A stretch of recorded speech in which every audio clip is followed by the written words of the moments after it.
Hey guys, tonight we begin with the remarkable duels and questionable survival instincts of some of the most absurdly intense one-on-one fights in medieval history. So before you get comfortable, take a moment to like the video and subscribe, but only if you genuinely enjoy what I do here.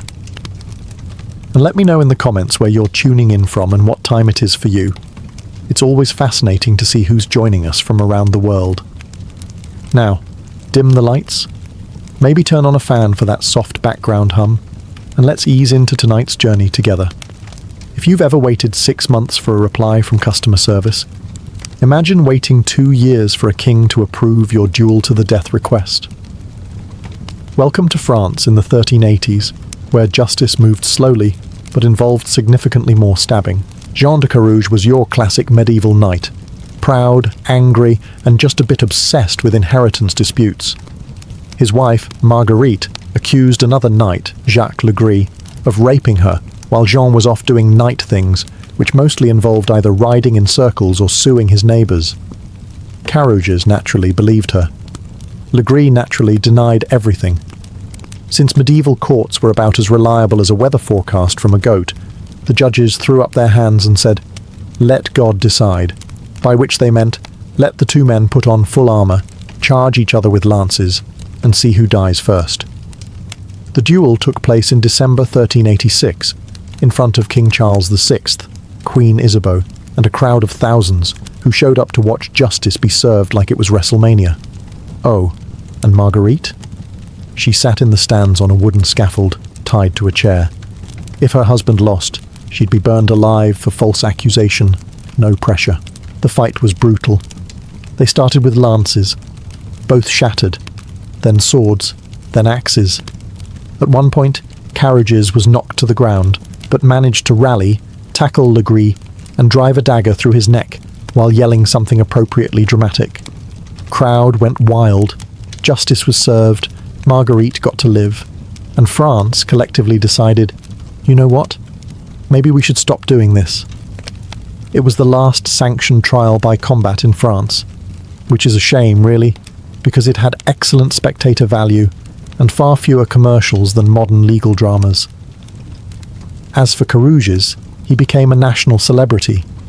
As for Legris, he remained very, very dead, although centuries later, some historians would suggest he might have been innocent.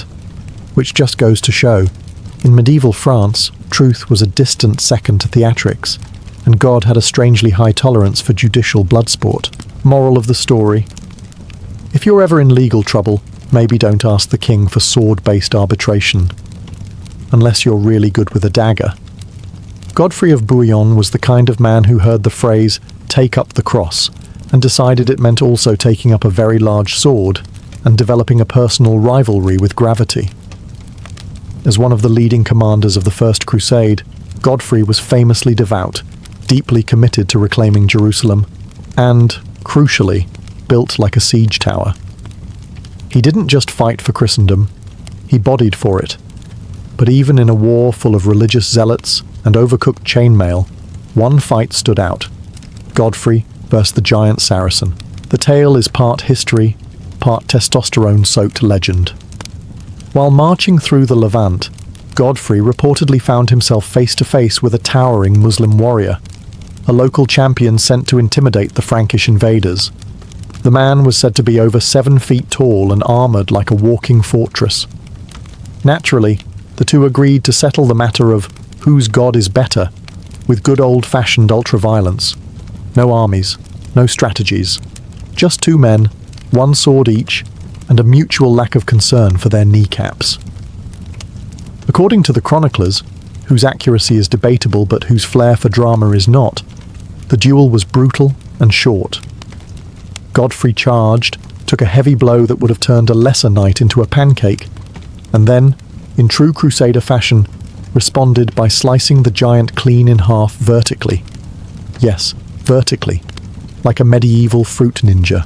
Now, whether this is anatomically or physically possible depends on your opinion of physics and how bored medieval monks were when writing battle reports. Either way, the story spread like wildfire. God had apparently picked his favourite again. This duel cemented Godfrey's reputation as the holy heavyweight of the Crusades. He went on to become defender of the Holy Sepulchre in Jerusalem, refusing the title of king because he didn't want to wear a crown where Christ wore thorns. But he was perfectly fine cleaving opponents in half like firewood, which really tells you everything about medieval piety. Moral of the story? In the Middle Ages, religious diplomacy often involved fewer sermons and more sword-based interpretive dance. And if you were ever challenged by someone described as a giant, maybe check if your opponent has a biblical nickname before accepting. Richard the Lionheart wasn't known for his subtlety. He was known for storming castles, composing war poetry, seriously, and killing people with a kind of cheerful efficiency that made even other crusaders slightly uncomfortable. But among his many dramatic moments during the Third Crusade, one particularly theatrical 1 versus 1 stands out: his duel with Saladin's champion. Now, a few disclaimers. First, this wasn't a barroom brawl between Richard and Saladin themselves, which is a pity, because that would have broken YouTube in the year 1191. Instead, this was a high-profile bout arranged between Richard and one of Saladin's finest warriors. Name lost to history, unfortunately, but let's just call him the guy who had a very bad day. The duel was part of a medieval tradition, where opposing commanders occasionally agreed to a champion fight. Not to end the war, of course, don't be silly. This was more of a flex, a medieval talent show with fewer violins and more bladed weapons. So the Saracen warrior rode out, armoured and gleaming, ready to impress his sultan and god alike. Richard, of course, showed up like it was opening night at the Crusader Theatre, mounted, resplendent in chainmail, sword practically humming with righteous arrogance. They circled, they clashed, and in mere moments, Richard reportedly sliced clean through the man's shield and armour, nearly down to the saddle. Eyewitnesses gasped. The Saracens blinked. And Richard, just to be extra dramatic, then chopped through an iron bar with the same sword to prove it wasn't a fluke. Because, apparently, one kill wasn't enough. The sword needed a solo. Saladin, watching from afar, was said to be impressed, in that quiet, note to self, don't duel this man, sort of way. He even responded with his own bit of flair days later, sending Richard Snow from Mount Lebanon to cool his fever. War was war, but a little passive-aggressive hospitality never hurt. Did this fight change the outcome of the crusade? Absolutely not. Did it give Richard's legend a boost? Without question. And in a time when battlefield selfies weren't an option, this was the next best thing. Sometimes history doesn't give us a grand duel with speeches, orchestras, or dragons. Sometimes it just gives us a Scottish king who's mildly annoyed and a knight who made one very poor decision. It was June 23rd, 1314, the day before the Battle of Bannockburn, the medieval equivalent of the Super Bowl, but with more mud and fewer commercials. Robert the Bruce, King of Scots and part-time survivalist, was out scouting the battlefield on a small horse, not a war horse, mind you, but the medieval version of a compact sedan, just trotting around, minding his own rebellion. Enter Henry de Bohun, an English knight and proud owner of an ego the size of Westminster Abbey. From across the field, he spotted Bruce, alone, unarmoured, and apparently not interested in being dramatically murdered. To Henry, this looked like divine opportunity, a chance to single-handedly end the Scottish rebellion and look amazing doing it. So Henry did what any overconfident aristocrat would do. He lowered his lance and charged full speed at a king. No backup, no second opinion, just vibes. Robert the Bruce saw this happening and, according to every source, did not panic. He didn't call for help. He didn't even dismount. He simply waited. Calmly. Probably a bit insulted. At the last possible moment, Bruce stood in the stirrups, guided his smaller horse slightly to the side, and obliterated Henry de Bohun's skull with a single axe swing. One hit. Instant correction. The kind of head trauma that ends both a duel and your entire genealogical line.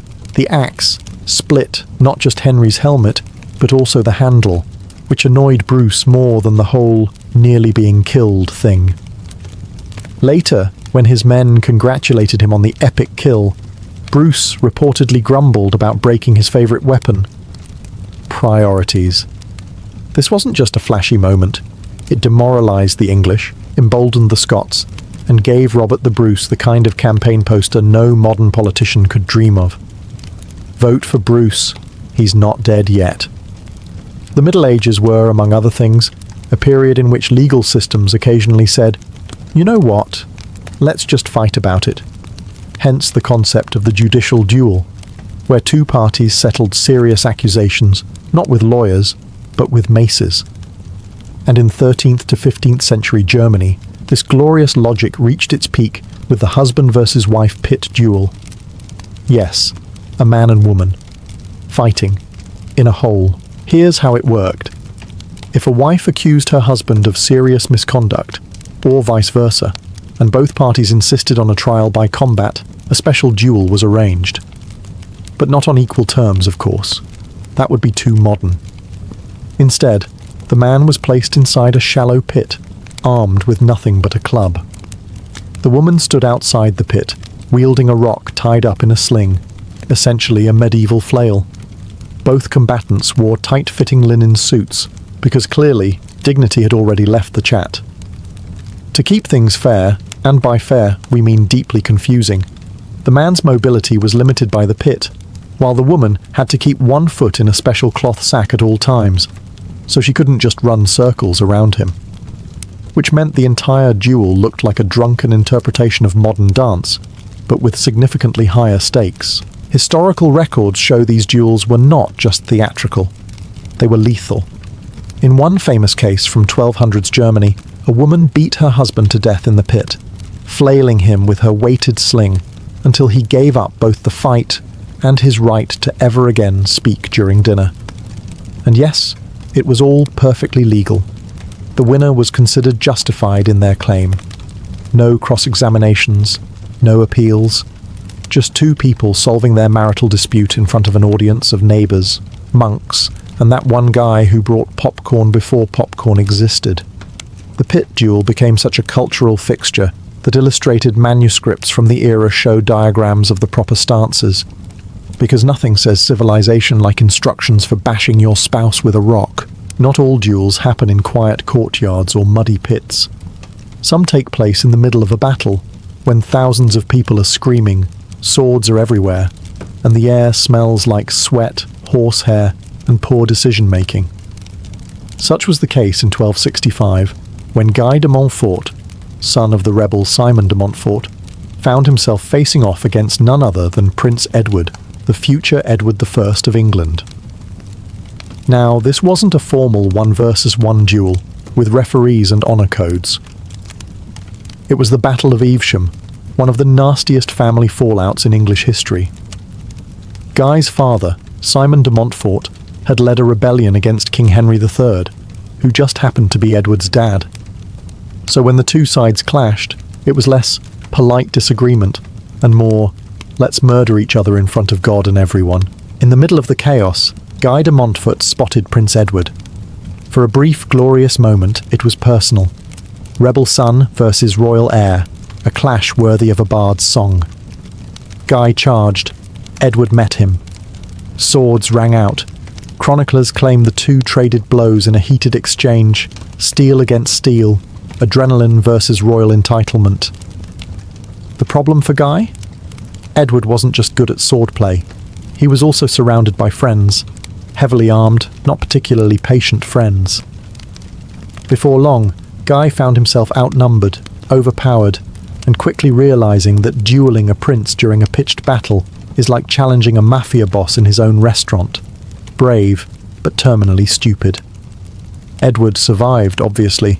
He went on to become the rather terrifying Edward Longshanks, conqueror of Wales and hammer of the Scots. Guy, on the other hand, survived that day, but not his reputation. His family was crushed, his cause obliterated, and the duel that might have been legendary turned into a historical footnote. He tried, which, in fairness, is more than most rebels could say.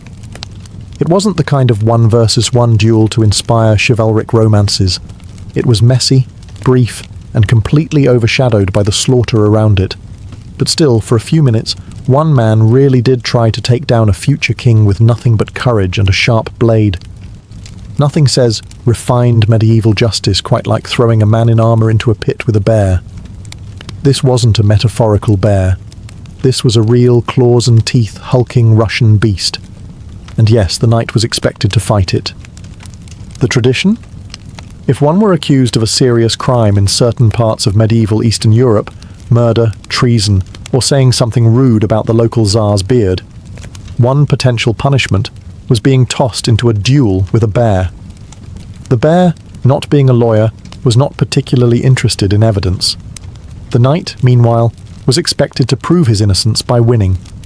There were no referees, just fate, fur, and flailing limbs.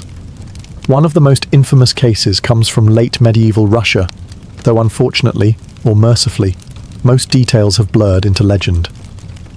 A disgraced knight, stripped of land and honor, was accused of a capital offense. He invoked his right to a trial by ordeal, and the state, always eager for low-budget entertainment, agreed. So they chained a bear in a wooden arena, gave the knight a sword, not a particularly sharp one, according to rumor, and opened the gate. The crowd, naturally, was thrilled. Who needed Netflix when you had potential evisceration live at noon? The knight, to his credit, did not die in the first 30 seconds, which already puts him ahead of most people who've tried to duel apex predators. He reportedly dodged, slashed, and at one point may have even stabbed the bear in the thigh. The bear, unimpressed, returned the favor by nearly decapitating him with a swipe. Somewhere in the chaos, both fell, the crowd screamed, and the Tsar's officials stepped in, possibly because the bear had become too enthusiastic. The verdict? Technically inconclusive.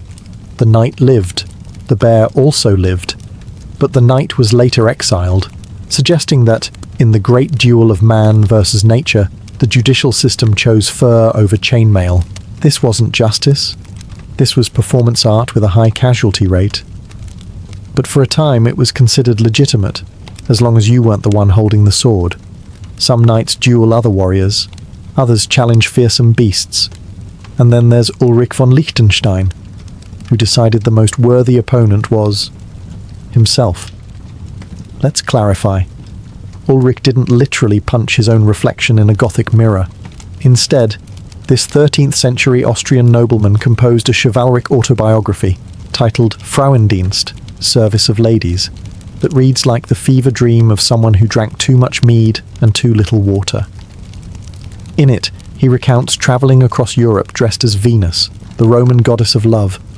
Yes, a full-grown man in medieval drag, riding from tournament to tournament, proclaiming his undying love for a mysterious noblewoman who, as far as historians can tell, never actually asked for this. Ulrich, in all seriousness, wore a golden dress, a long blonde wig, and led an entourage of minstrels, while declaring himself the literal embodiment of divine femininity.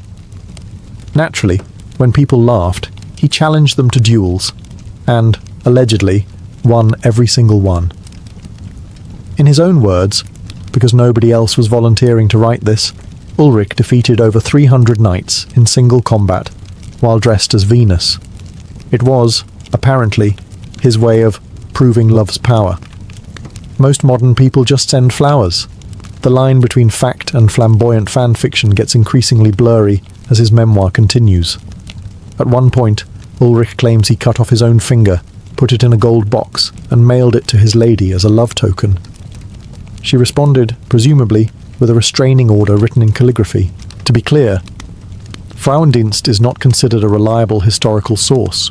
It is, however, one of the earliest autobiographies in German literature, which means medieval Europe's answer to a memoir was one man inventing an entire saga of self-imposed quests, self-inflicted pain, and self-declared victories, all to impress a woman who was either imaginary or deeply annoyed. Was this a duel in the strictest sense? Maybe not, but in terms of a psychological 1v1 match between chivalric ideals and common sense, Ulrich absolutely went 12 rounds with his own ego and came out swinging. The Middle Ages gave us many bold warriors, but few had the audacity, or perhaps the sheer unhinged confidence, of Zawisza the Bear. No, that's not a typo. Not Zawisza the Black, the famous nobleman and symbol of Polish chivalry. This was another Zawisza, possibly a local noble, mercenary, or just a guy who took things way too literally. The legend goes that sometime in the 14th century during a tournament or a personal duel, accounts differ, but let's face it, historical accuracy went out the window the moment someone unsheathed their birthday suit. A Polish knight showed up to a fight entirely nude. Why? Allegedly to prove that armor, titles, and flashy heraldry meant nothing. Just guts, skill, and a complete disregard for temperature or decency laws. The crowd was confused. His opponent was, understandably, hesitant. The referee, if there was one, probably pretended to lose his voice.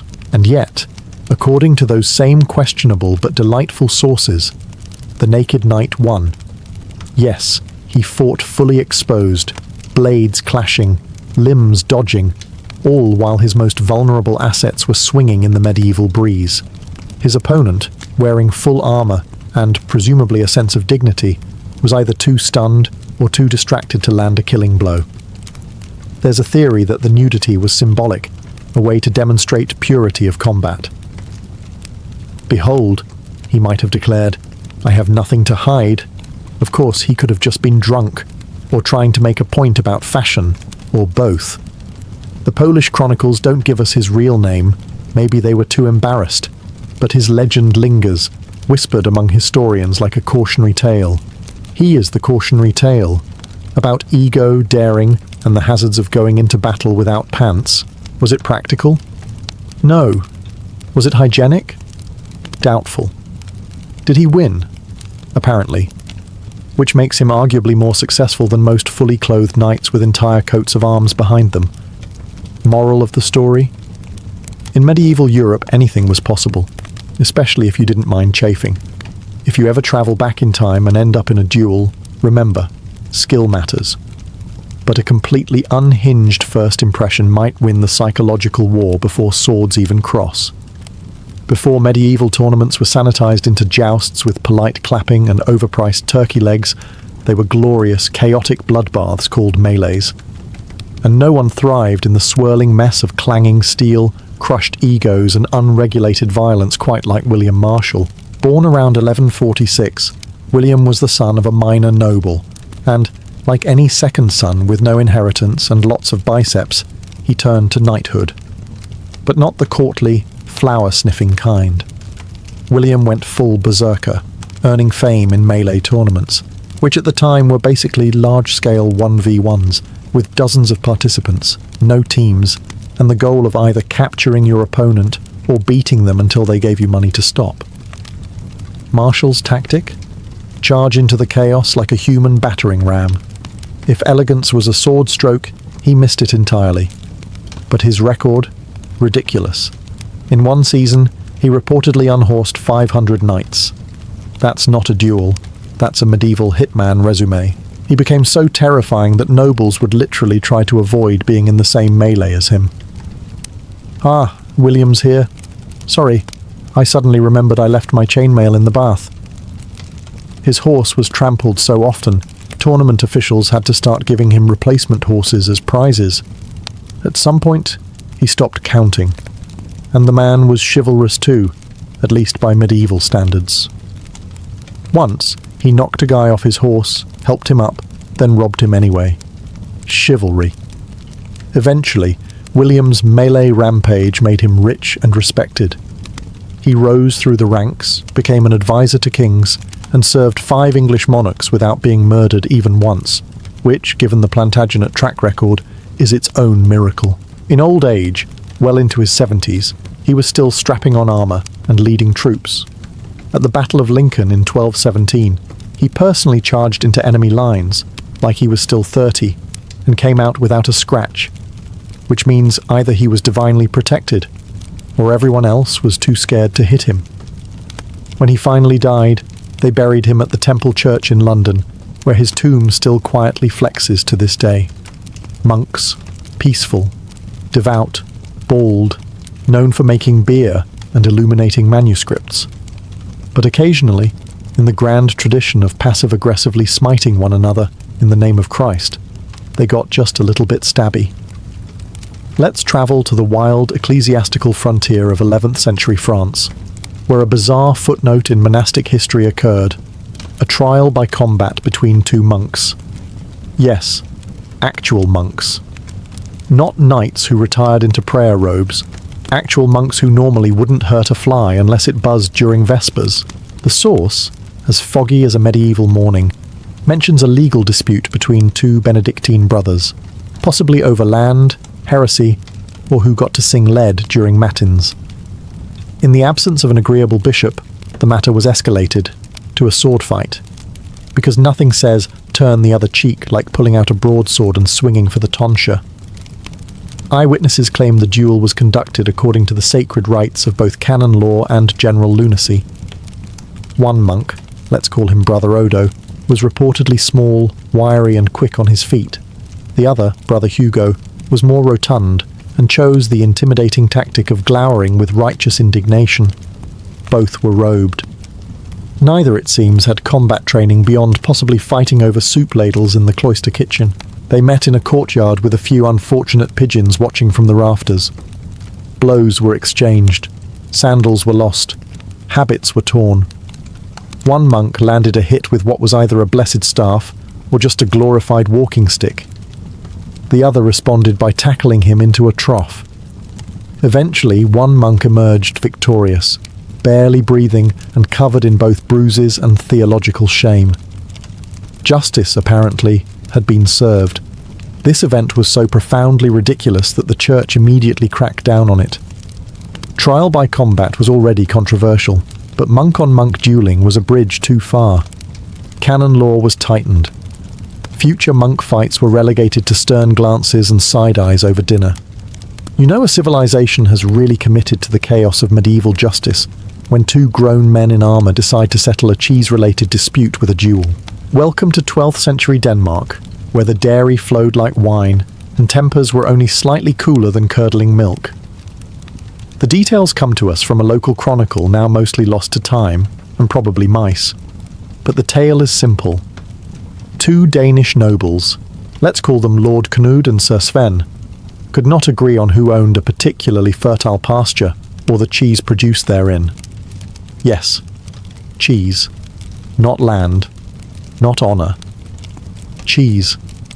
In theory, they could have mediated the dispute over a flagon of mead like reasonable men. But this was medieval Denmark, where arbitration often involved swords, yelling, and a very poor understanding of consequences.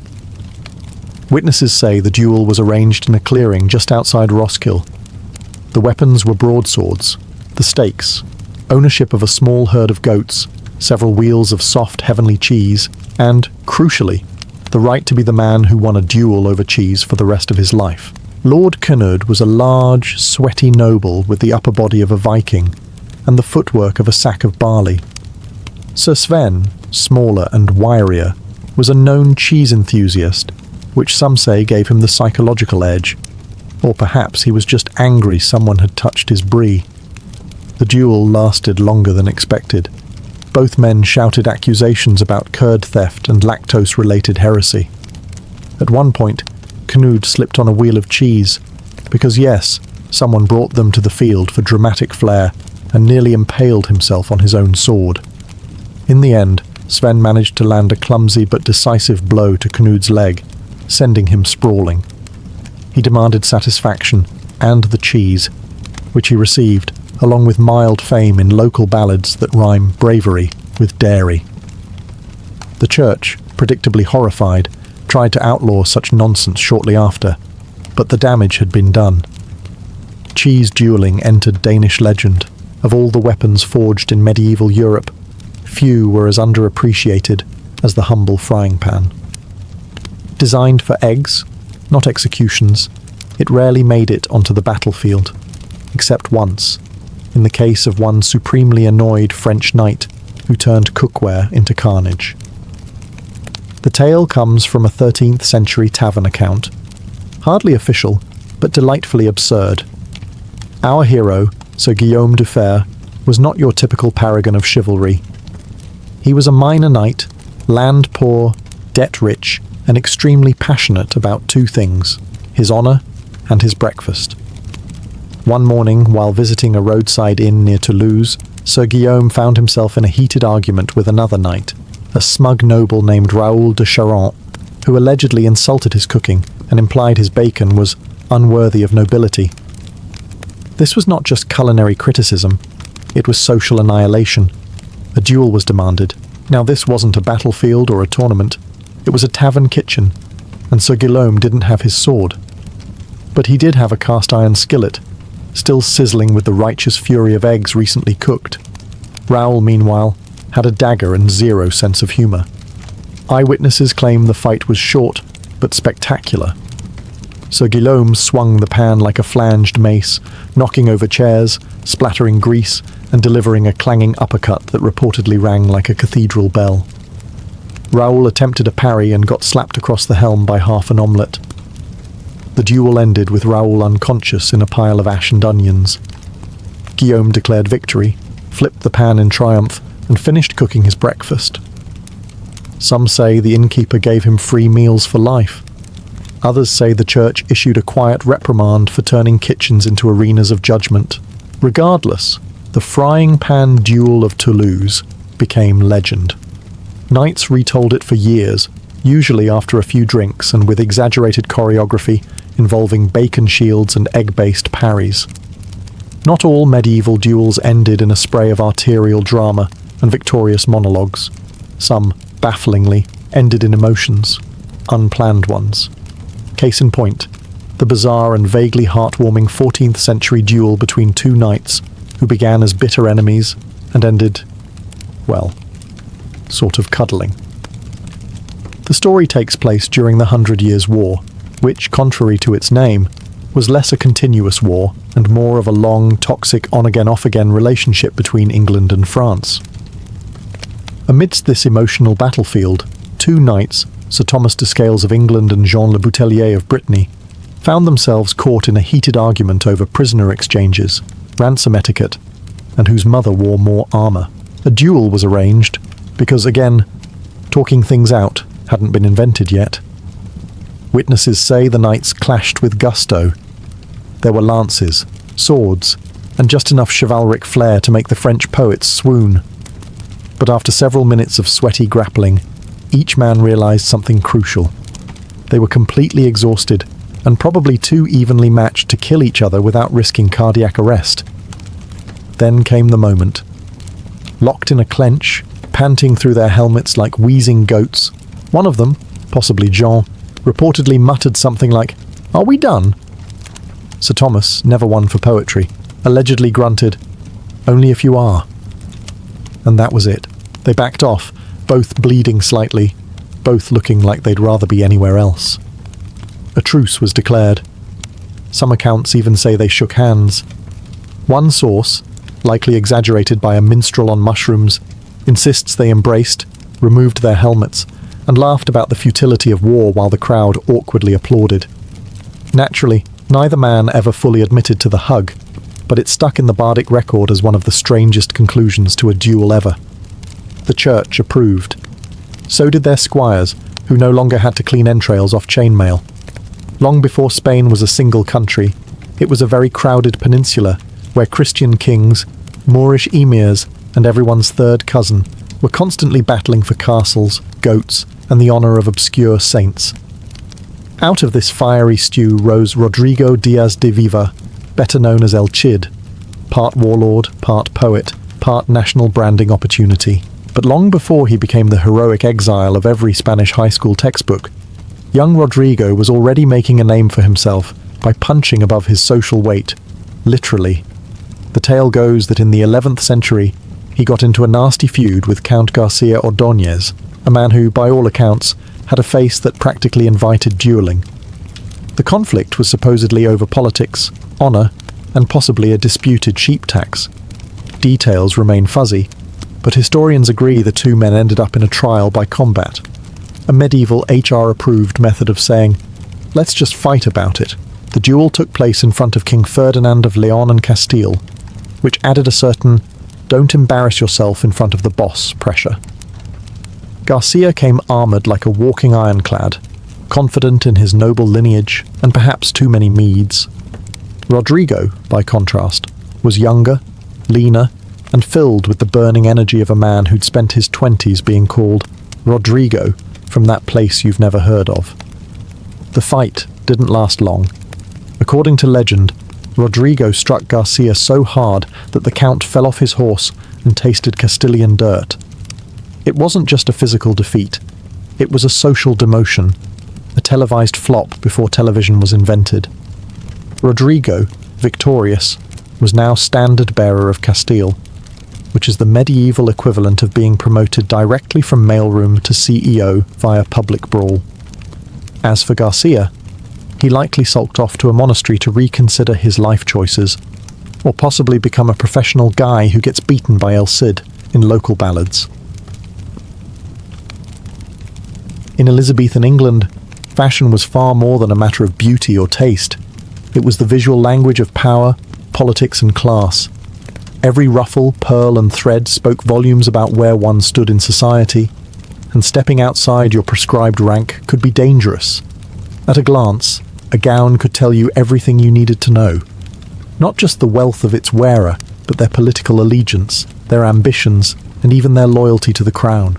The Elizabethan world was tightly regulated by sumptuary laws, acts of parliament that dictated what fabrics and colours different classes could wear. These laws were not just about vanity, but control.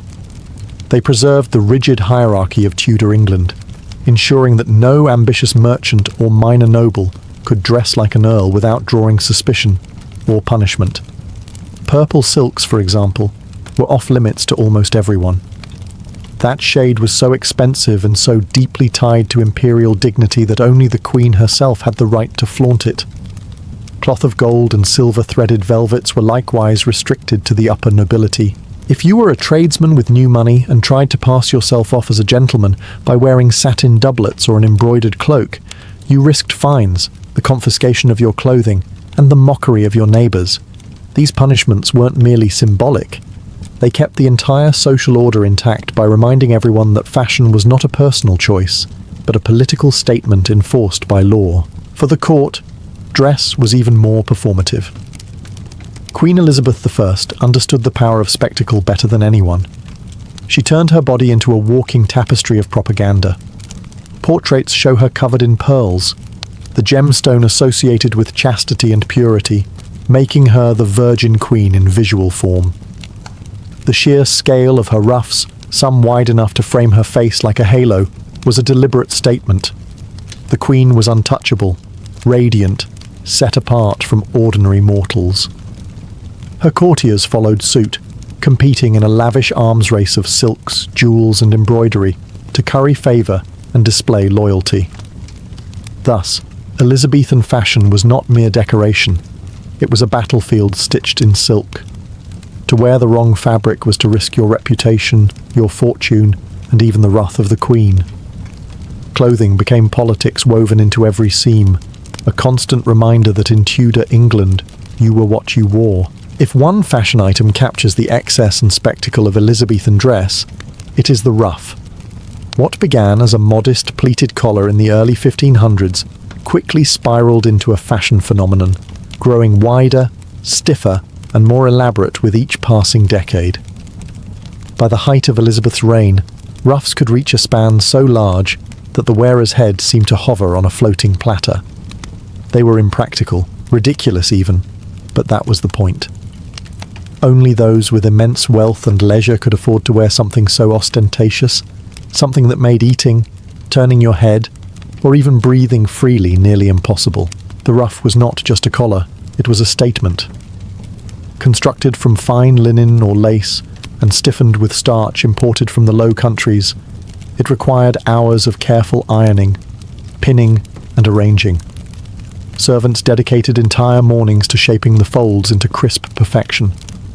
The largest ruffs, sometimes called cartwheel ruffs, could be supported with wire frames known as support asses, essentially little cages strapped around the neck.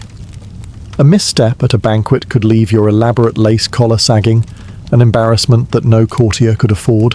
Like fabrics, ruffs were regulated by class. The finest lace versions were reserved for the elite, while lower ranks had to make do with smaller, simpler versions. Queen Elizabeth herself weaponized the ruff in her portraits, often appearing with collars so immense that her face seemed framed like the rising sun. This visual dominance was deliberate. Her courtiers, in turn, engaged in a competitive display of rough size and decoration, each attempting to outdo the other without overstepping the Queen's precedence. Ruffs also carried a hidden symbolism. Their perfect circles, radiating from the wearer's neck, evoked halos, making nobles appear saintly or divine. Elizabeth, who mastered the art of turning fashion into political theatre, understood this better than anyone. The Virgin Queen was not merely dressed, she was sanctified, her authority reinforced by lace, starch and spectacle. To wear a ruff was to advertise your refinement, your resources, and your place within the great hierarchy of Tudor England. To maintain it required patience, servants, and money, luxuries that separated the nobility from the masses. The ruff, then, was the Elizabethan world in miniature, beautiful, fragile, costly, and designed to keep everyone in their proper place. Behind the dazzling fabrics and towering ruffs lay the foundation of Elizabethan style, the corset. Known at the time as stays or bodies, these stiffened garments quite literally shaped the ideal Elizabethan figure. Forget soft curves. What the court demanded was a rigid geometric silhouette. The fashionable body was triangular, broad shoulders tapering down into a narrow waist, with the torso pressed flat like a board. This shape was not natural, but that was the point. Clothing in Elizabeth's court was about control, artifice, and the triumph of social order over the chaos of nature. Corsets were usually constructed from layers of linen reinforced with whalebone, horn, or even iron strips. They flattened the bust, straightened the posture, and pushed the body into a stiff cone. For noble women, the corset was essential, for it transformed the wearer into a walking symbol of discipline and status. Servants laced them tightly in the morning, and once inside, movement was restricted. Breathing deeply became difficult, bending forward awkward. Yet this discomfort was precisely what marked elite women apart from the lower classes. Labourers could not afford such impracticality. Their bodies had to remain free for work. At court, however, the inability to bend or breathe freely was itself a mark of privilege. But corsets were only part of the engineering.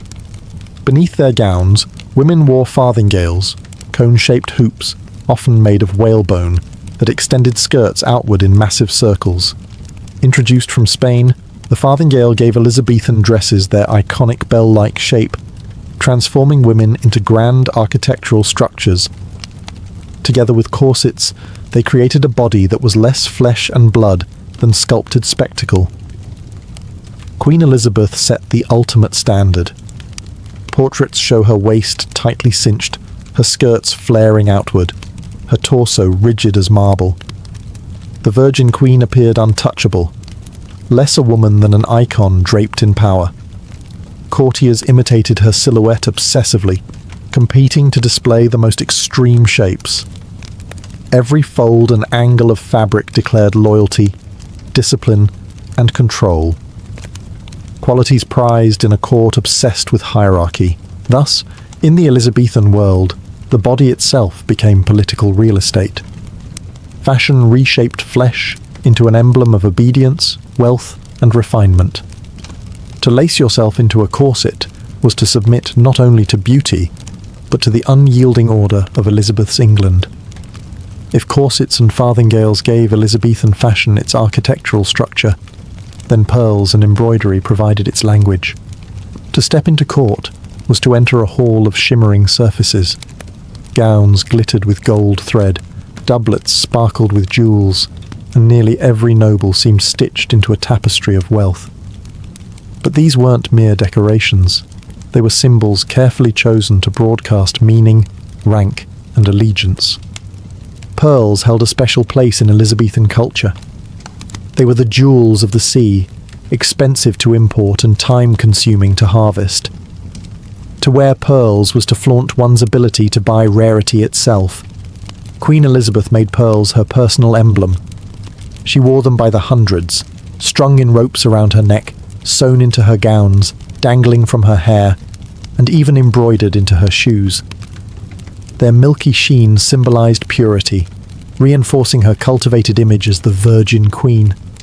Portraits show her almost drowning in pearls, as if purity itself had taken physical form and clothed her body. For her courtiers, wearing pearls was not just fashion but political theatre. To echo the Queen's jewel of choice was to echo her virtue. Embroidery served a similar function, but with even more versatility. A gown might feature stitched roses to honour the Tudor dynasty, pomegranates for fertility, or suns and moons to symbolise constancy. Skilled artisans spent months turning garments into coded texts of loyalty and ambition.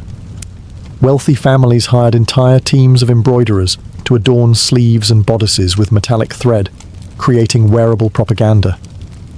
To walk into court with a gown glittering in gold was not merely to appear fashionable, it was to declare power stitched into every seam. The cost was staggering. A heavily embroidered gown could equal the price of a London townhouse. Pearls alone were worth fortunes, and their weight on a dress made even standing upright a challenge. But Elizabethan courtiers endured the discomfort gladly. Every glittering stitch was a declaration. I belong here, among the powerful. In this way, Elizabethan fashion was never silent. It spoke through gems, thread, and shimmer. It told stories of chastity, loyalty, and ambition. To dress richly was to write yourself into the Queen's theatre of power, a stage where clothing was not vanity, but a weapon. When we picture Elizabethan fashion, it is easy to imagine only the towering gowns and pearl-encrusted collars of the Queen's ladies. Yet men at court were no less flamboyant in their pursuit of style. In fact, Elizabethan men turned dressing into an art of dominance, using doublets, hose, and slashed sleeves to broadcast power, virility, and allegiance to the crown. The male silhouette of the time was padded and exaggerated. The centerpiece was the doublet, a snug, tailored jacket that extended down to the waist, stiffened with padding to project a broad chest and narrow torso. Underneath, men wore shirts with embroidered collars that peaked above the doublet's neckline, often finished with a small ruff. Some courtiers even stuffed their doublets with bombast, a kind of wadding, to give the illusion of muscular strength. Looking strong was just as important as being strong, and in the politics of the Elizabethan court, image was everything. Breeches, or hose, completed the look. Early in the reign they were tight-fitting, but as the decades passed, they ballooned outward into trunk hose, short padded shorts that puffed extravagantly around the hips. To modern eyes they look almost comical, but at the time they symbolized masculine confidence and aristocratic leisure. These were clothes that made riding, dueling, or dancing look heroic, and they required constant tailoring to maintain their puffed perfection. Then there were the sleeves. Elizabethan men adored slashed and paned sleeves, where outer fabric was cut to reveal the fine silk or satin beneath. This layering was a deliberate show of wealth. Why own one luxurious fabric when you could show off two at once? Bright colours, scarlet, saffron, and deep blue, further heightened the spectacle, while jewels and gold embroidery elevated noblemen above the rest. Accessories were equally important. Men wore jewelled hats with tall feathers, carried ornate swords with gilded hilts, and adorned themselves with rings and chains heavy enough to dent a table. These were not frivolities, but markers of allegiance. To glitter at court was to show you had the Queen's favour, or at least the resources to pretend. Elizabethan men, like their female counterparts, were trapped in a theatre of appearances. Every puffed sleeve and padded chest was a performance, each detail a declaration of loyalty, wealth, and masculinity. The men of Elizabeth's court dressed not just to impress, but to survive in a world where power was stitched, padded, and slashed into silk. If the gown or doublet was the body of Elizabethan fashion, then shoes, accessories, and cosmetics were the finishing touches that transformed courtiers into living works of art. In a world where appearances were political statements, no detail was too small to overlook. The flick of a feather in a cap, or the tint of a cheek, could signal loyalty, wealth, or scandal. Shoes in Elizabethan England were often surprisingly simple in shape, but no less extravagant in material. Men favoured square-toed slippers made from velvet or leather, sometimes decorated with rosettes or embroidery. Women's shoes were similarly low-heeled, designed more for show than for practicality. Since skirts often brushed the ground, ladies' footwear rarely had the chance to dazzle, but fine materials and hidden embroidery marked status even where few could see it. For both sexes, shoes symbolised refinement. Practical boots were for the working classes. Accessories, however, were where the real competition began. Hats were essential, especially for men. Courtiers strutted through the palace in felt caps or tall crowns, adorned with feathers imported from exotic lands. A single plume from an ostrich or peacock was more than decoration. It was a signal of wealth and connections abroad. Chains of office made of gold and hung heavy around the neck carried political meaning. They marked rank and the queen's favour. Even gloves, often perfumed and embroidered, became fashionable tokens exchanged as gifts to secure alliances or flirtations. Cosmetics were equally charged with meaning. Women, and occasionally men, painted their faces with a stark white foundation made of ceruse, a mixture of vinegar and white lead. It created the desired pale complexion that spoke of aristocratic leisure, far removed from the sunburnt skin of peasants. Rouge tinted the cheeks, while vermilion brightened the lips. Some even darkened their eyebrows with soot or coal dust, framing the face like a living portrait.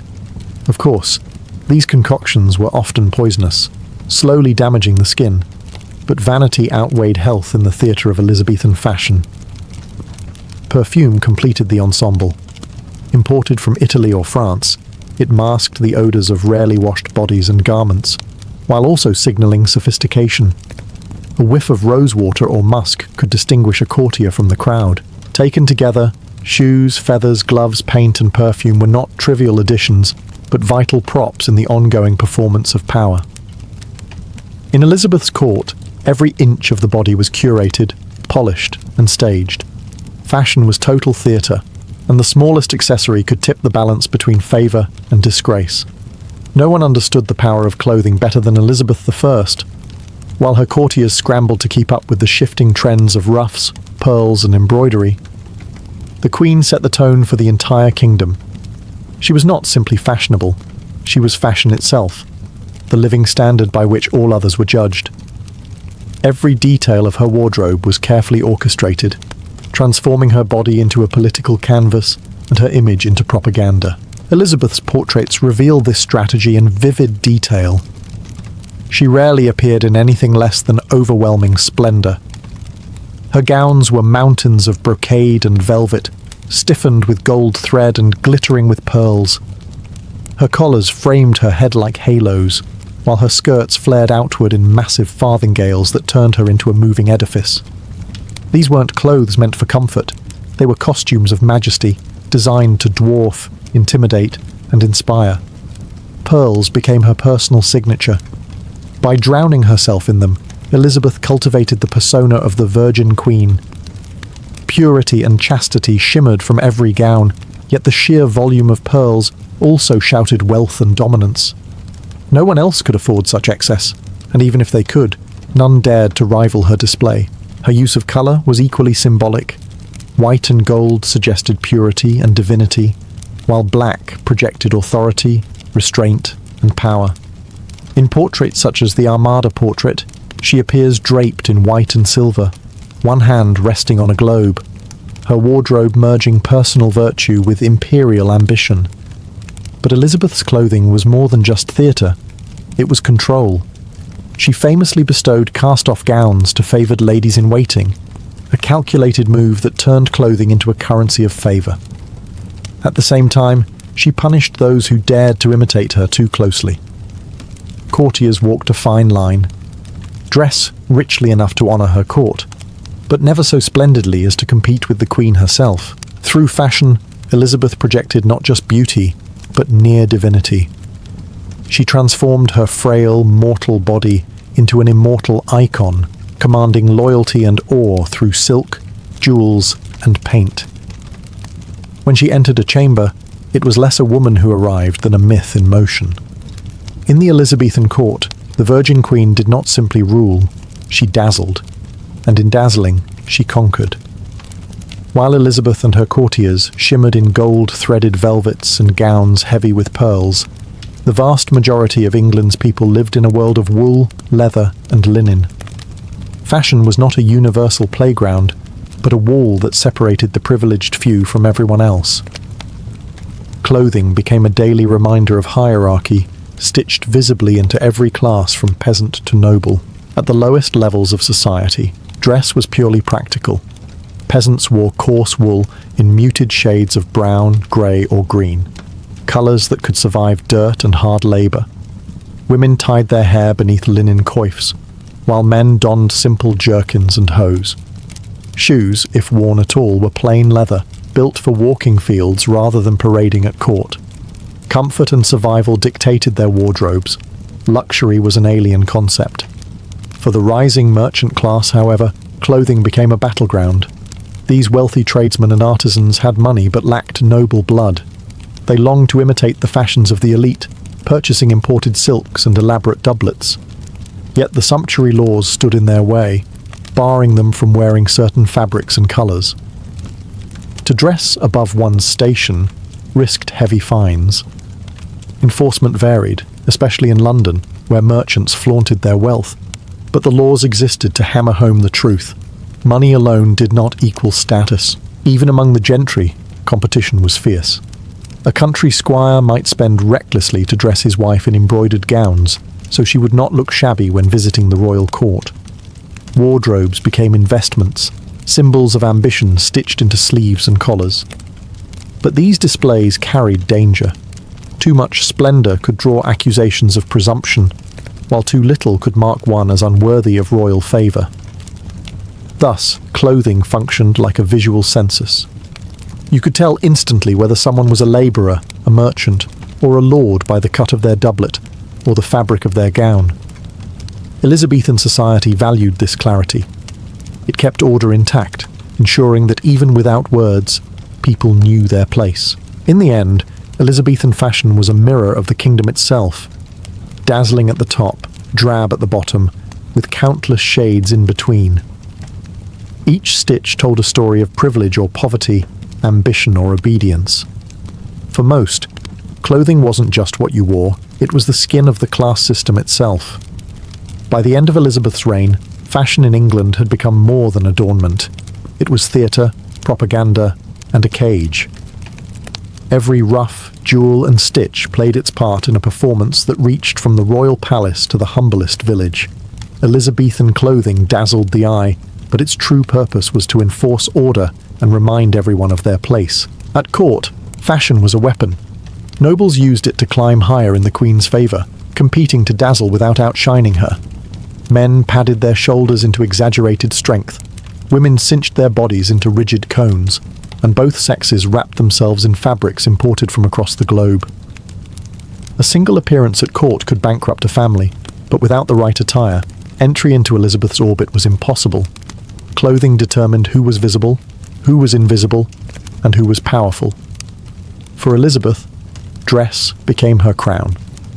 She turned her body into a living canvas of symbols: pearls for chastity, suns for majesty, embroidered flowers for fertility and divine right.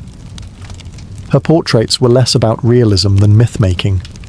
When courtiers looked upon her in person, framed by ruffs wide as halos and skirts vast as fortresses, they saw not a woman of flesh and blood, but an icon of power. Through clothing, Elizabeth ruled not only by decree but by spectacle. Outside the palace walls, clothing remained a marker of hierarchy. The rich merchant pushing against the boundaries of the sumptuary laws still found himself contained by the fabrics he was permitted to wear. The peasant in coarse wool carried his place on his back as surely as the noble in velvet. Fashion was not freedom, it was surveillance, a daily reminder of who held power and who did not. And yet, the beauty of Elizabethan fashion cannot be denied. The gowns, with their embroidery of gold thread and fields of pearls, the men's doublets slashed open to reveal silks of many colours, the dizzying ruffs like clouds around noble faces, All spoke of an age intoxicated by splendour. To live in Elizabeth's court was to step onto a stage where the costumes mattered as much as the lines spoken. In the end, Elizabethan fashion was never just about clothing. It was identity, hierarchy, and politics stitched into fabric. It was the theatre of power, worn daily by those who ruled, those who served, and those who aspired. Every thread, every jewel, every ruff was part of a grand performance in which the price of admission was loyalty, and the cost of error could be everything. To be pregnant in the Middle Ages was to live inside a world of constant fear and fragile hope. With little understanding of medicine, every stage of pregnancy felt like a gamble. Women and their families turned to the only guides they trusted: superstition, religion, and tradition. What a pregnant woman ate, what she saw, whom she spoke to, even the phase of the moon. All of these could supposedly determine the fate of the unborn child. Pregnancy was less a private biological event than a public drama, wrapped in rules and warnings. One of the strongest beliefs was that the mind and body of the mother directly shaped the child. If a woman looked upon something frightening, it was feared the baby might be born disfigured or monstrous. A sudden shock or upsetting sight could mark the child permanently, a superstition known as maternal impression. As a result, communities often tried to shield expectant mothers from disturbing images, loud noises, or even bad tempers, believing such influences could seep into the womb. Daily life became a careful balancing act. Foods were judged not just for nutrition, but for symbolic power. Certain fruits or meats might encourage a healthy baby, while others were believed to invite deformity or disease. Women were told to avoid eels, rabbits, or anything thought unclean, since consuming such animals risked passing their traits onto the child. Even bread and wine could be deemed dangerous if not blessed or prepared properly. The heavens themselves were thought to influence the pregnancy. A lunar eclipse was feared above all else, believed capable of causing miscarriage or birth defects. During eclipses, women were often hidden indoors with charms tied around their necks or bellies, anything to block out the moon's shadow. Astrology also played its role, with midwives and families consulting the stars to predict both the timing of birth and the character of the child. In this atmosphere, pregnancy was not simply a physical condition, but a spiritual and cosmic one. Every decision carried weight, every moment could tilt fate. For medieval women, superstition was not optional. It was a shield, however fragile, against a world they could not control. The womb, in their eyes, was as vulnerable to demons, eclipses, and curses as it was to illness. Among all the saints of the medieval imagination, none was more important to pregnant women than St. Margaret of Antioch. Her story, passed down in sermons, manuscripts, and miracle collections, read like a divine allegory for childbirth itself. According to legend, Margaret was swallowed whole by a dragon, an image that mirrored the fear of women entering the jaws of labour. Yet she emerged alive and unharmed, splitting open the beast's belly with the sign of the cross. To medieval minds, this was not only a tale of martyrdom, but a heavenly promise. If St. Margaret could survive the dragon, then mothers too could survive the perils of childbirth. For centuries, her name was invoked in the birthing chamber. Midwives carried small devotional books with prayers dedicated to her, and women often clutched charms inscribed with her image as labour pains began. Sometimes these prayers were read aloud at the bedside, transforming a terrifying moment into a ritual of divine protection. In some places, even reciting her life story during labour was thought to bring relief. It was said that simply hearing her tale could make the womb open more easily, as if her victory over the dragon echoed in the bodies of mothers who called upon her. St. Margaret's popularity was immense. Churches dedicated to her sprang up across Europe, and her feast day was observed with special reverence by women hoping for children. Noblewomen and peasants alike sought her protection, showing that fear of childbirth crossed all social boundaries. Wealthy families might commission painted icons or gilded reliquaries in her honour, while poorer women made do with tiny lead or pewter badges blessed at her shrines. The material did not matter. The faith did. Her role was more than symbolic. It was profoundly psychological. In a world where maternal mortality was terrifyingly common, belief in St. Margaret offered a sense of control. The pain, the risk of death, and the uncertainty of the outcome were framed not only as medical dangers, but as spiritual battles in which the mother did not fight alone. She fought with a saint by her side. In the medieval birthing chamber, amid candles, whispered prayers, and anxious relatives, St. Margaret's name became a lifeline. She was the dragon slayer who tamed fear itself, a reminder that even in the blood and sweat of childbirth, divine help might be only a prayer away. If prayer to the saints provided spiritual comfort, amulets offered tangible protection. In the Middle Ages, pregnant women often wore or carried objects believed to shield them from evil forces, difficult labours, or monstrous births. These amulets ranged from precious stones set in silver to humble scraps of parchment tucked into a pouch. Each carried its own reputation, and together they created a shield of charms against unseen dangers. One of the most popular materials was jet, a glossy black stone thought to repel demons and protect against miscarriage. Amber, too, was prized for its supposed power to ward off illness and evil spirits. Wealthier women might wear beads of these stones strung around the neck or sewn into their clothing, while poorer women used polished pebbles, bones, or bits of iron in hopes of achieving the same effect. Iron especially was believed to terrify supernatural beings.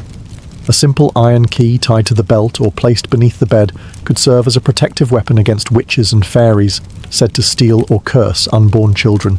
Written charms were equally common. Short prayers, biblical verses, or magical words were copied onto slips of parchment, folded, and worn in a small pouch around the neck or belly. Some contained the names of saints like Margaret or Mary, while others invoked Christ's wounds or obscure Latin phrases that blurred the line between religion and folk magic. To wear such a charm was to carry a piece of sacred power directly against the skin. Animal parts, too, found their place in this system of belief. The tooth of a wolf was thought to prevent premature labour, while a hare's foot, later famous as a good luck charm, was sometimes used to protect against miscarriage. Even feathers, shells, and dried herbs could be bound into amulets, each with its own meaning in the tapestry of superstition. For medieval women, these objects were more than trinkets. They were lifelines. In a world where medical knowledge was limited and childbirth was dangerous, amulets provided a sense of control, something physical to cling to when prayers alone seemed too distant. Whether blessed by a priest or whispered over by a village wise woman, amulets bridged the gap between faith and fear. To step into pregnancy without them would have felt reckless. With them, a woman could at least believe she was guarded, her body armoured not in steel, but in symbols. In the Middle Ages, what a pregnant woman ate was believed to shape not just her health, but the very body and soul of her child. Medieval medical texts, sermons, and folk sayings all carried stern warnings about forbidden foods that could twist fate within the womb. While hunger and cravings were seen as natural, indulging them too freely was thought to invite disaster. One common fear was that eating certain animals might imprint their qualities onto the unborn. Rabbits, for example, were to be avoided. Their reputation for timidity sparked the belief that a child born from a rabbit-fed mother might be weak or cowardly. Similarly, eels, slippery and serpentine, were shunned for fear they could cause deformities or illness in the child. Pork and other heavy meats were considered dangerous as well, blamed for difficult births or for producing sluggish, unhealthy infants. Fresh fruit, too, was sometimes suspect. Medieval people worried that eating unripe or sour fruit could sour the womb itself, leading to miscarriage or sickly babies. Grapes and apples might be allowed in moderation, but only if they were ripe, and often only if blessed. In contrast, certain foods were recommended for building strength. Almonds, honey, and carefully prepared grains were thought to nourish both mother and child with purity and balance. Cravings, however, carried their own risks. Medieval law held that if a pregnant woman's craving went unsatisfied, the frustration could mark the baby physically. Birthmarks, strange blemishes, or even deformities were explained as the result of denied desires. If a woman longed for strawberries and was refused, people feared the child might be born with a red stain upon the skin. Fulfilling a craving wasn't just kindness, it was preventative medicine. Husbands and families were often pressured to indulge these whims, believing that failure could scar the child for life. Fasting days imposed by the church complicated matters further. Pregnant women were sometimes exempted, but piety often dictated restraint. Breaking the fast could weigh heavily on a woman's conscience, as she worried whether her disobedience might bring harm to her child. Thus, diet became a negotiation between faith, superstition, and survival. For expectant mothers, every bite carried meaning. Food was never simply nourishment, it was moral, spiritual, and magical. To eat wisely was to guard the womb. To eat wrongly was to risk bringing forth not a healthy child, but a living warning of broken rules. For medieval people, the sky was not distant and indifferent. It was alive with forces that shaped human fate. Stars guided crops, comets heralded disaster, and for expectant mothers, the heavens could be both guardian and threat.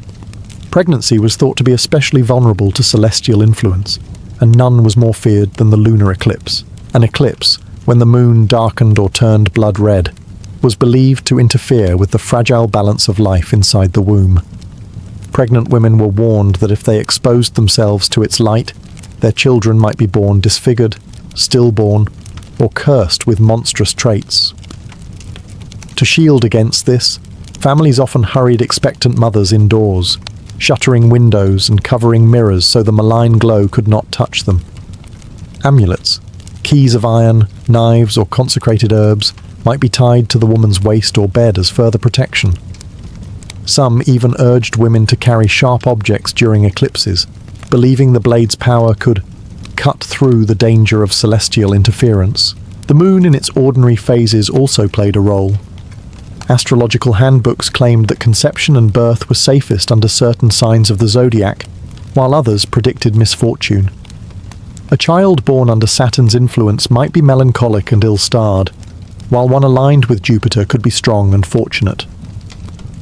Astrologers were sometimes consulted to calculate the best times for conception or to predict the child's destiny, blending superstition with what passed for medieval science. Solar eclipses, too, carried their own dread. Though rarer, they were seen as ominous signs that threatened not just pregnancies but kingdoms. Chroniclers sometimes connected them with waves of stillbirths or maternal deaths, feeding the belief that the sun itself could curse the womb. Even ordinary stargazing came with warnings. Looking too long at the night sky, some claimed, could draw in spirits or planetary influences that unsettled the child in the womb. Expectant mothers were advised to keep their eyes lowered and their nights quiet, protecting both themselves and their unborn children from unseen cosmic powers. In a world where childbirth already carried immense risk, the heavens added another layer of fear. The stars and moon could not be controlled, but with prayers, amulets, and vigilance, families hoped to shield mothers from the sky's mysterious wrath. If celestial forces threatened pregnancies from above, witches and malevolent neighbors were believed to endanger them from much closer to home. The Middle Ages were steeped in fear of magic, and few areas of life seemed as vulnerable to curses as the delicate state of pregnancy. A whispered word, a hostile glance, or an envious thought could, people believed, doom both mother and child. The most dreaded of these dangers was the evil eye. This superstition held that envy itself carried destructive power. If a pregnant woman drew the gaze of someone jealous, whether a barren neighbor, a resentful relative, or a passing stranger, the child in her womb might wither, deform, or die. To guard against this invisible threat, women wore protective charms, rings etched with holy names, pouches filled with salt or herbs, or even pieces of iron pinned to their clothing. Some carried blessed candles or sprinkled holy water before entering public spaces, hoping to deflect ill intentions. Witches, too, were feared as active agents of harm. Folklore warned that they could steal unborn children by supernatural means, drawing life from the womb for their own dark purposes. Tales circulated of women who miscarried after quarrels with suspected witches, fueling suspicion and sometimes violence. Midwives themselves often fell under scrutiny, for their deep knowledge of herbs and birth could look uncomfortably close to sorcery in suspicious eyes. To ward off such dangers, ritual precautions were taken. Holy relics, tiny splinters of wood, fragments of saints' bones, or strips of cloth blessed at shrines were tied around the body as spiritual armor. Psalms were recited at the bedside, especially during the vulnerable hours of labor, to drive away any lurking spirits. Some communities even hung protective objects above the doorway, horseshoes, crosses, or bunches of herbs, to keep witches from entering the birthing chamber. But not all countermeasures were sacred. Folk healers offered magical counterspells, advising women to carry wolf teeth, tie knots in red thread, or spit 3 times to repel the curse. Blending Christianity with folk tradition, these practices reflected the desperate desire for control in an unpredictable world. For medieval women, pregnancy was already a perilous journey. The fear that human malice, as much as divine judgment or cosmic influence, could twist fate made vigilance constant. Whether through relics, charms, or whispered prayers, the womb was defended as a sacred frontier, forever at risk from both the jealous and the damned. When the first pangs of labor struck, a medieval woman was ushered into a world of ritual as much as medicine. The birthing chamber was transformed into a sacred and magical space, where every word and object carried symbolic weight. Here, amid candlelight and whispered prayers, religion and superstition blended into a tapestry of hope against the very real dangers of childbirth. One of the most common rituals was the recitation of protective prayers.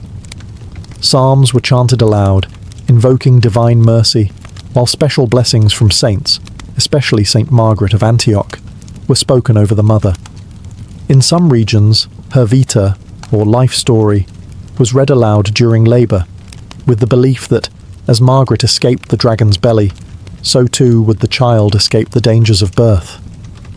Rosaries were clutched tightly, crucifixes pressed into the hands of labouring women, as if sacred touch could lend strength. Objects carried into the room were just as important as words. Holy relics, splinters of the true cross, bits of saintly cloth, or even consecrated candles, were placed near the bed. These relics were thought to repel demons and ward off death, transforming the chamber into a fortress of light. Some families even borrowed relics from local churches, returning them with offerings if the birth went safely. But superstition filled the spaces where faith alone felt uncertain. Knots, for example, were feared to tie up the womb. Midwives carefully ensured that no knots remained in the room. Laces were loosened, hair unbraided, cords untied, so nothing symbolically blocked the child's passage. Doors and windows were sometimes left ajar, not only for air, but to encourage the soul of the child to find its way out. Candles burned steadily, their flames watched closely. If they flickered or guttered, it was seen as a bad omen. Chants, charms, and folk remedies also played their part. Herbs like rue or vervain might be burned for protection, while salt was sprinkled in corners to ward off spirits. In some regions, women sipped concoctions blessed by priests or midwives, mixtures of wine, honey, or herbs, meant to ease the pain and invite divine favour. The birthing chamber, then, was never merely a medical space. It was theatre, shrine, and battlefield all at once. Mothers laboured not only with their bodies, but with the weight of prayer, ritual, and countless invisible protections. For every cry of pain, there was a whispered invocation, an urgent reminder that in the Middle Ages, no birth happened without the unseen world pressing in. Even with prayers, relics, and amulets, not every pregnancy ended with a healthy child. In the Middle Ages, when something went wrong, when a baby was born with deformities or stillborn, it was rarely seen as a matter of chance. Instead, these tragedies were read as divine signs, punishments, or supernatural warnings. The medieval world was quick to interpret unusual births as omens, and the mother often carried the blame.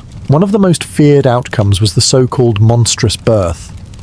Babies born with physical deformities, conjoined twins, missing limbs, unusual markings, were described in chronicles and sermons as portents of disaster. A child with two heads might be taken as a warning of political strife or the coming of war.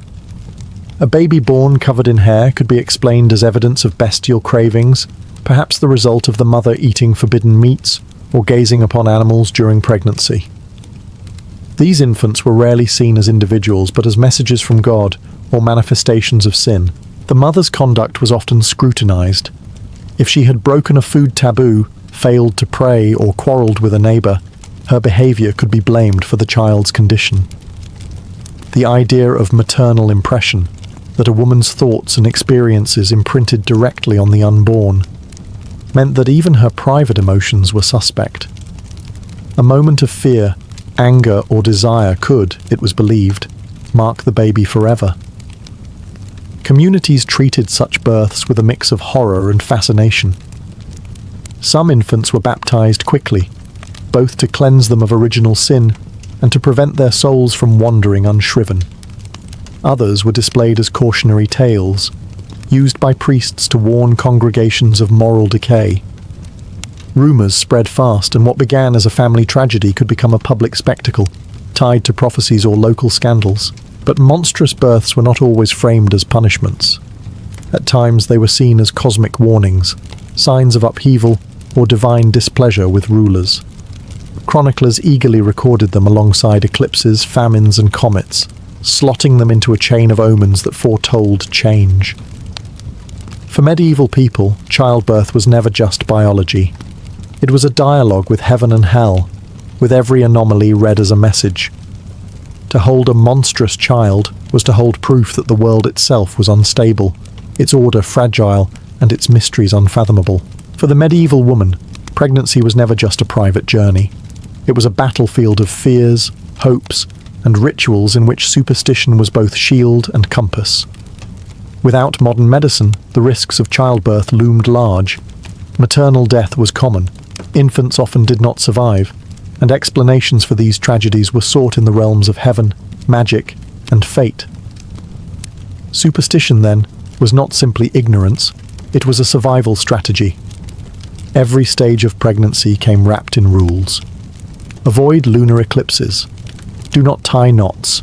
Do not gaze upon frightening things. Pray to Saint Margaret. Carry an amulet of jet or iron. Eat carefully, lest a careless meal imprint deformity upon the child. These were not random oddities, but a collective attempt to create order in a world where so much felt uncontrollable. Each belief, no matter how strange to modern eyes, gave women a sense of agency, however fragile. Superstition also created community. Birth was rarely a solitary experience. Families, neighbors, and midwives joined forces in protecting mother and child. The birthing chamber was filled with whispered prayers, protective objects, and watchful companions. Even men, though excluded from the room itself, played their part by fetching relics, commissioning charms, or standing vigil outside. The web of customs gave everyone a role in safeguarding life, turning childbirth into a collective drama rather than an isolated event. And yet, these beliefs also weighed heavily. Women bore not only the physical burden of pregnancy, but also the moral responsibility for the outcome. A miscarriage or deformity could be blamed on her cravings, her anger, her neglect of ritual. What we might call bad luck, medieval communities often saw as fault.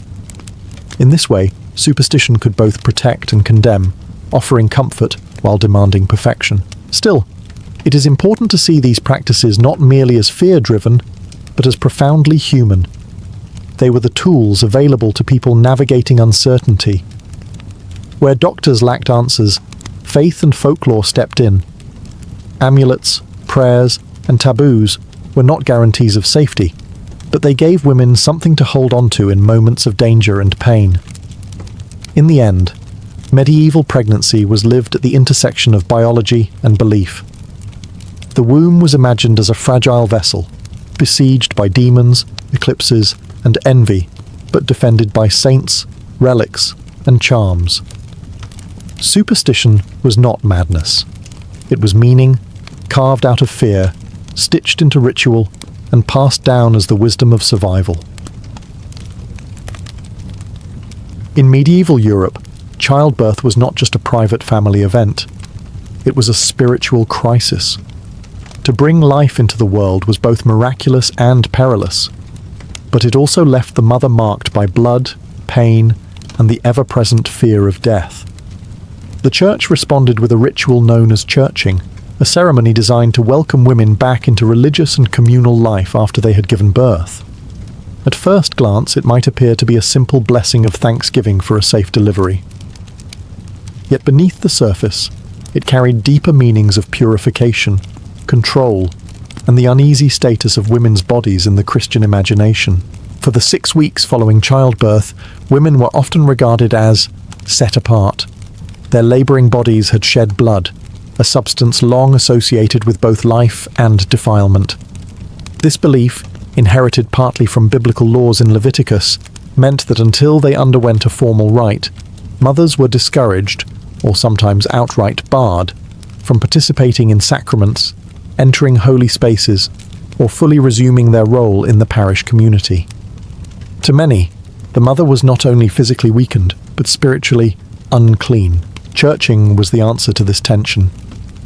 Typically performed about 40 days after birth, it marked the symbolic transition from exclusion to reintegration. The woman would wait at the threshold of the church, a liminal space that embodied her temporary separation. There the priest would greet her, sprinkle her with holy water, and lead her back into the nave, often with her head veiled in humility. She then received a blessing of thanksgiving at the altar, asking for renewed health, protection, and fertility. In some cases, offerings were made, candles, coins, or gifts of food, to seal the ritual with gratitude, yet even as it restored women to the community, the rite underscored suspicion. Churching implied that childbirth left behind a spiritual stain, one that required ritual cleansing before a woman could again be deemed worthy of worship alongside her neighbours. It was both honour and reminder. Honour for surviving the dangerous passage of childbirth, and reminder that her body was a site of vulnerability and pollution. Thus, the churching of women reveals the paradox of medieval motherhood, celebrated as life-givers, yet simultaneously treated with caution, regulation, and ritual boundaries. It was not just a blessing, but a statement about how society viewed women, their bodies, and their place in the sacred order. The medieval ritual of churching did not emerge in isolation. Its logic reached deep into biblical tradition, especially the purification laws of the Old Testament. In the book of Leviticus, a woman who gave birth was declared ritually unclean. For a son, she was excluded from the temple for 40 days, for a daughter, 80. During this period, she was forbidden from touching holy things or entering sacred spaces until she presented herself for purification, offering a lamb or dove as sacrifice. Medieval Christians inherited this framework, blending it with their own theology to create a ceremony that echoed these ancient laws while adapting them to Christian practice. Symbolism draped every element of the churching rite.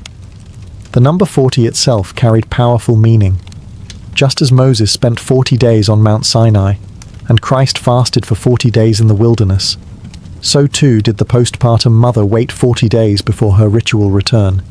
It was a period of trial, liminality, and preparation for renewal. The 40-day wait emphasized that her body and spirit needed cleansing before she could rejoin the spiritual community.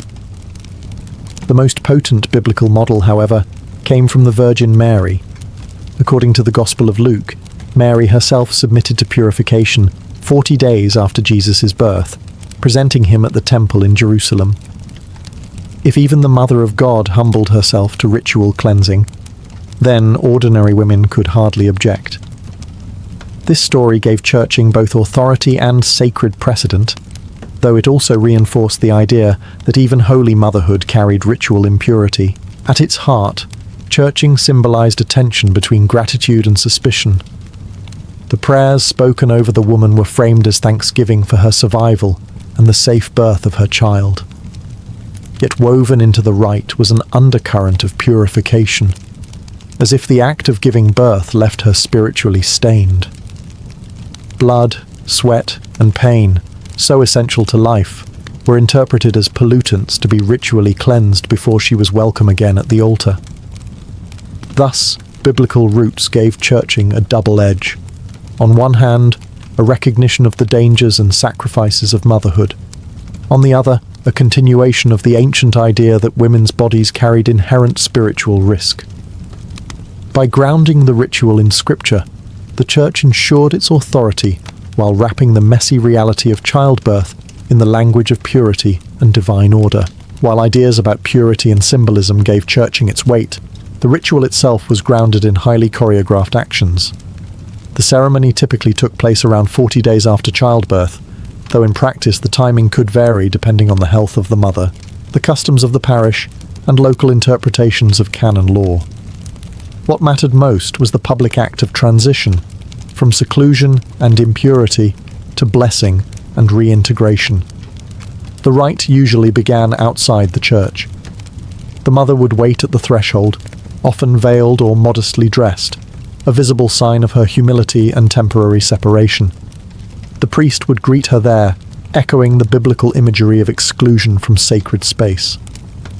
Sometimes he sprinkled her with holy water, a gesture both purifying and welcoming, before leading her inside. In some accounts, she carried a lighted candle, an offering of thanksgiving, and a symbol of Christ's light guiding her return. Once inside, the priest escorted her to the altar. She might kneel or prostrate herself, while prayers were spoken over her. The liturgy of churching was not uniform across Europe, but it generally included psalms of thanksgiving, petitions for the health of the mother, and blessings for fertility and protection in the future. One common prayer expressed gratitude that God had delivered her from the perils of childbirth, while another asked that she might walk in newness of life. Offerings often accompanied the ritual.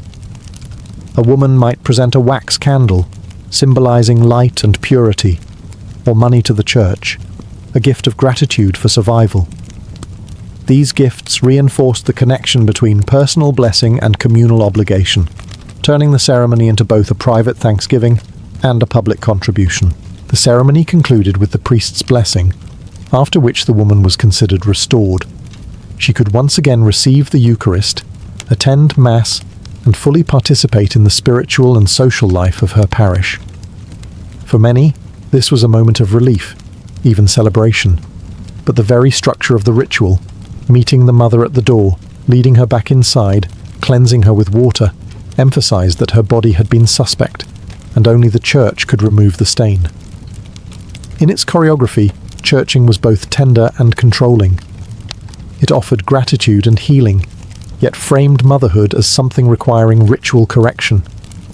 Every step of the ceremony reminded the woman and her community that giving birth was not simply natural, it was dangerous, polluting, and in need of sanctification. On the surface, the ritual of churching appeared generous, even compassionate. It was framed as a blessing of thanksgiving, a way for the community to rejoice that both mother and child had survived one of life's most dangerous ordeals. In an age when maternal death was frighteningly common, the very act of returning to church was a triumph. Prayers offered thanks to God for preservation, and the congregation shared in the joy of new life. For some women, churching could feel like a moment of healing, a recognition that their suffering had meaning, and that their endurance was worth honoring. Yet woven into this blessing was a darker thread: suspicion. Churching did not only celebrate, it cleansed.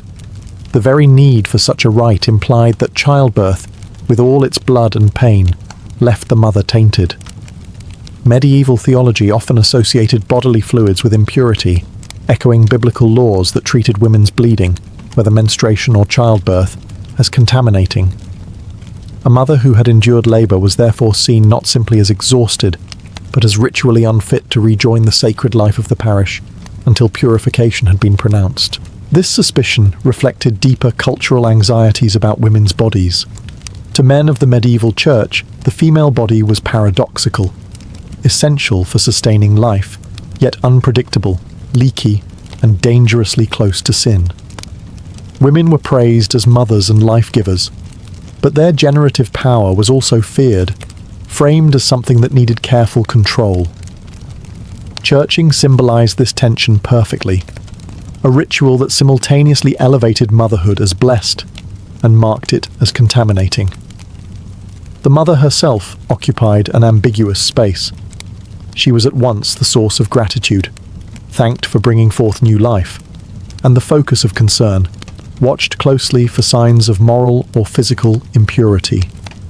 This ambiguity meant that churching could be interpreted very differently depending on perspective. Some women may have embraced it as a welcome moment of thanksgiving. Others may have felt the sting of being treated as unclean. Ultimately, the rite balanced celebration with regulation. It gave thanks for survival, but reminded everyone present that women's bodies, while necessary, were spiritually risky. In this way, churching revealed not just how medieval Europe honored motherhood, but also how it kept it under suspicion, bound by ritual to ensure control over the mysteries of life and birth.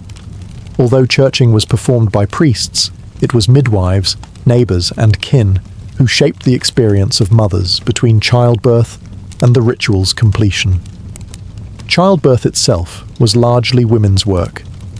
Midwives were the central figures of this world, trusted attendants who knew the dangers of labor firsthand and carried a blend of practical knowledge, herbal remedies, and religious rituals. Their presence lingered even after delivery, as they helped guide mothers through the 40 days of seclusion leading to churching. Midwives were often the first to remind families about the rite. They instructed mothers on when they could safely rejoin the parish and sometimes accompanied them to the church door, serving as witnesses of survival. Their involvement highlighted the liminal nature of motherhood, between body and soul, between impurity and blessing. Midwives could also prepare small charms, prayers, or blessed objects for the mother to carry during the churching ceremony, reinforcing the sense that this was as much a protective rite as it was a thanksgiving. Neighbors and family members played their part too. The period before churching was one of restricted mobility. Many believed that an unchurched woman should not cook, fetch water, or touch communal goods for fear of passing impurity to the household. As a result, neighbors sometimes provided food or assistance, ensuring that the mother's temporary exclusion did not leave her abandoned. But this generosity came with an edge. Her seclusion also reinforced social boundaries, reminding her and others that she was not yet clean. Community expectations shaped how women approached the ceremony. For some, churching was a joyful re-entry, a moment to parade their survival and the health of their child before watchful neighbors. For others, it was a moment of scrutiny. Gossip could swirl if a woman delayed her churching, or if she seemed reluctant. Such hesitation might spark whispers that she was irreligious, or worse, that she had something to hide. Thus, churching was not just a private blessing, but a communal event, binding families and neighbors into the drama of birth and renewal. Midwives offered continuity, bridging the world of the birthing chamber with the authority of the church, while the community bore witness to a mother's reintegration. In this way, churching was as much about reinforcing social order as about spiritual cleansing. Although churching was a widespread practice throughout medieval Europe, it was far from uniform. The ritual's basic structure, thanksgiving, blessing, and reintegration, was broadly shared, yet its details shifted depending on geography, local clergy, and community tradition. These regional variations reveal how flexible the rite could be, adapting to different cultural anxieties about motherhood, purity, and women's roles. In England, the ceremony often retained a strong sense of humility. Mothers arrived veiled, sometimes barefoot, and waited at the church door before being led in by the priest. Offerings of candles were especially prominent in English parishes, where women placed wax tapers at Marian shrines or before the high altar. This reinforced a link between the new mother and the Virgin Mary, creating a model of obedience and piety. In France and parts of the Low Countries, however, churching took on a more celebratory tone. There are accounts of mothers attending Mass in fine clothing, accompanied by female kin, and sometimes even treating the event as a small feast afterwards. In these communities, churching could resemble a rite of social display as much as purification. The woman was not only rejoining the parish, but reclaiming her place in its networks of honor and reputation. Germany and Central Europe emphasized protective elements. Mothers might carry sprigs of blessed herbs, such as rue or vervain, to ward off evil spirits as they entered the church. In some regions, the priest's prayers explicitly asked for protection against witches and demons, reflecting local fears that women and their newborns were especially vulnerable to malefic forces during this transitional period. In Mediterranean regions, where Marian devotion was particularly strong, churching sometimes blurred into festivals of the Virgin. Mothers brought offerings not only for Thanksgiving, but also to dedicate their children symbolically to Mary's care. This turned the rite into a bridge between the mother's private experience and the wider cult of the Virgin. Even within a single country, practice could differ from parish to parish. Wealthier communities highlighted the giving of candles and alms. Poorer ones simplified the ritual to a brief blessing at the church door. What unified them all was the core assumption. Until the ceremony was completed, the mother remained liminal, set apart from her full role in both church and community. These variations show how churching was never a fixed script, but a living tradition, molded by local fears, devotions, and customs. Everywhere, however, the rite communicated the same message. Motherhood was sacred, but it needed supervision, ritual, and reintegration to be made safe. At its heart, churching was not just about blessing women. It was about reminding them, and everyone watching, of where authority resided. In medieval Europe, the church was an overwhelmingly male institution. Priests conducted the ceremony, bishops defined its rules, and theologians shaped the narratives that cast women's bodies as both sacred and suspect. Churching, though directed at mothers, ultimately placed them under the gaze and control of male clerical power. The choreography of the rite underscored this hierarchy. The mother waited outside the church doors until summoned by the priest, symbolically dependent on male permission to re-enter sacred space. Even as the ritual was framed as thanksgiving, the language of many prayers emphasized obedience and humility. Women were often reminded of their duty to raise children in faith, to remain modest, and to accept their place in the divine order. The priest, as mediator, stood between the mother and God, guiding her back into the fold on the church's terms. This dynamic reflected wider medieval ideas about gender. Childbirth was seen as women's primary vocation, but it was also interpreted through the lens of Eve's punishment in Genesis. In pain you shall bring forth children.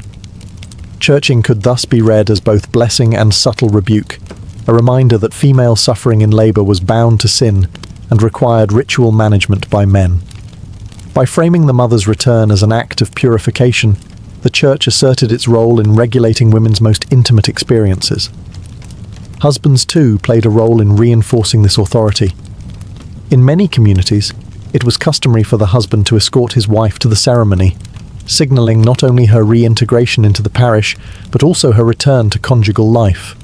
The ritual marked the moment when marital relations could resume, a reminder that the wife's body was not fully her own, but part of a broader system of family, reproduction, and social order, all overseen by male authority. Yet women were not merely passive. Some embraced churching as a moment of recognition, turning it into an opportunity for public affirmation of survival. Still, the structure left little doubt. The church defined the terms of her purity, her role, and her return.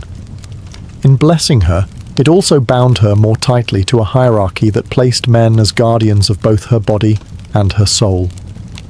Although the churching rite was framed and led by men, women themselves were not silent participants. Medieval mothers, midwives, and female kin brought their own interpretations to the ceremony, sometimes embracing it wholeheartedly, other times reshaping it to fit their needs, and occasionally pushing back against the assumptions it carried. Their voices, though faint in the written records left mostly by male clergy, can still be traced in the margins of practice and memory. For many women, churching was a welcome moment of recognition. Surviving childbirth, a trial that could so easily end in death, was worth celebrating. To stand once more in the parish, blessed before neighbours, was a public acknowledgement of endurance and resilience.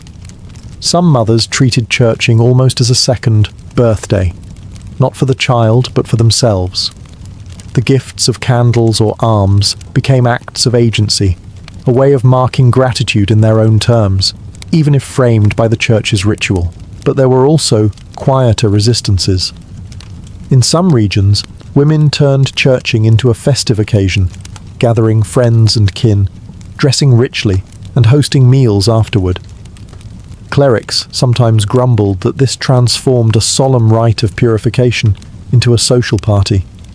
But for mothers, it was a chance to reclaim joy and assert their place in community life with dignity rather than shame. The very act of appearing proud and adorned at churching undermined the notion that childbirth had left them spiritually degraded. Women also blended official prayers with folk practices. A mother might carry a charm blessed by her midwife, alongside the candle offered at the altar, weaving together sacred and popular traditions. This layering of belief gave her a sense of control within a framework otherwise dictated by men. Some resisted more directly by delaying or avoiding churching. Records show that not all women rushed to the ritual at 40 days. A few postponed it until they felt strong, while others ignored it altogether, especially in rural areas where clerical oversight was weaker. Though this could provoke gossip or disapproval, it demonstrates that women were not universally bound by the rite's expectations. Through these actions, medieval women transformed churching into more than just purification. They turned it into a stage where survival could be honoured, where community could gather, and where female voices, though muted, found subtle ways to shape the meaning of their return. The ritual of churching lingered for centuries, surviving well beyond the Middle Ages and shaping how motherhood was understood in Christian Europe. Even after medieval fears of blood and impurity began to fade, the custom remained, embedded in parish life as both blessing and expectation. Its endurance reveals how deeply the Church's views on women, purity, and control had sunk into the fabric of society. For some, the rite was remembered as comforting. Women in later centuries often spoke of it as a joyful thanksgiving, a chance to publicly mark survival and to rejoin communal life after weeks of seclusion. In Catholic countries, churching was sometimes renamed or softened, framed as a maternal blessing rather than a purification, highlighting the gratitude rather than the suspicion. Yet the shadow of its origins never fully disappeared. The Reformation, too, wrestled with the rite. Protestant reformers criticized it as superstition, seeing echoes of Jewish law or medieval excess. Some communities abandoned it entirely, while others reshaped it into a prayer service of thanksgiving stripped of purification language. Still, in both Catholic and Protestant lands, the idea that mothers required ritual acknowledgement after birth persisted, showing how difficult it was to separate tradition from theology. The legacy of churching also speaks to the larger question of how societies balance honour and control. On the one hand, it celebrated mothers, giving them a public moment of recognition rare in a world where most women's labour went unseen. On the other hand, it bound them tightly within a system that defined their bodies as dangerous, their sexuality as suspect, and their return to community as something that required clerical permission. By the modern era, churching had largely faded, though traces survive in certain blessing rituals still performed in parts of Europe and Latin America. Today, historians look back on it not only as a curiosity of medieval ritual, but as a window into the paradox of Christian motherhood, revered as sacred, yet burdened with suspicion, celebrated for life-giving power, yet subjected to control. The churching of women was never just about mothers kneeling in church. It was about how a society understood gender, purity, and power. Its echoes remind us that rituals can both heal and bind, offering comfort while quietly reinforcing the structures of authority that define who belongs and on what terms.